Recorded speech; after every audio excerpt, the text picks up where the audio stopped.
Istanbul, AP. Muslims around the world celebrated the Eid al-Fitr holiday Wednesday, marking the end of the holy month of Ramadan. But events were overshadowed by the worsening crisis in Gaza and Israel's expected military offensive in Rafah city after 6 months of war. We should not forget our brothers and sisters in Palestine, one imam, Abdulrahman Musa, said in Kenya's capital, Nairobi. They have been subjected to unjustified aggression and a lot of violence, as the world is watching in silence.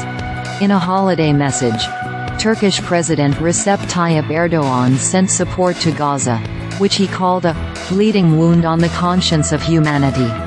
In Istanbul, some of the thousands of worshippers at the Aya Sofya Mosque carried Palestinian flags and chanted slogans in support of residents of Gaza, where the United Nations warns that more than 1 million people are at threat of imminent famine and little aid is allowed in. Inside Gaza, there was little joy. Palestinians in the refugee camp of Jabaliya near Gaza City mourned loved ones among the over 33,000 killed in Israel's offensive in response to Hamas's deadly October 7 attack in Israel. Nidal Abu Omeira sat alone among bombed-out buildings and wept on the grave of her mother, son-in-law, and grandson.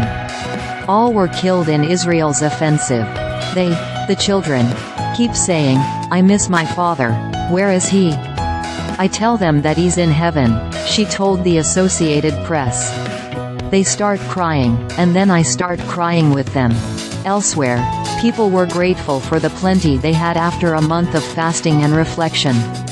Before the holiday, markets around the world teemed with shoppers. Residents poured out of cities to return to villages to celebrate with loved ones. In Indonesia, the world's most populous Muslim nation, nearly 3/4 of the population were traveling for the annual homecoming known locally as Mudik. This is a right moment to reconnect, like recharging energy that has been drained almost a year away from home, said civil servant Ridho Alfian. Jakarta's Istiqlal Grand Mosque, the largest in Southeast Asia, was flooded with devotees. Preachers in their sermons called on people to pray for Muslims in Gaza. This is the time for Muslims and non-Muslims to show humanitarian solidarity, because the conflict in Gaza is not a religious war, but a humanitarian problem, said Jimly Asshiddiqie, who chairs the advisory board of the Indonesian Mosque Council. In Berlin, worshippers reflected the world, coming from Benin, Ghana, Syria, Afghanistan and Turkey. It's a day where we feel grateful for everything we have here, and think and give to those who are poor, facing war and have to go hungry, said Azhra Ahmad, a 45-year-old mother of 5. In Pakistan, authorities deployed more than 100,000 police and paramilitary forces to maintain security at mosques and marketplaces.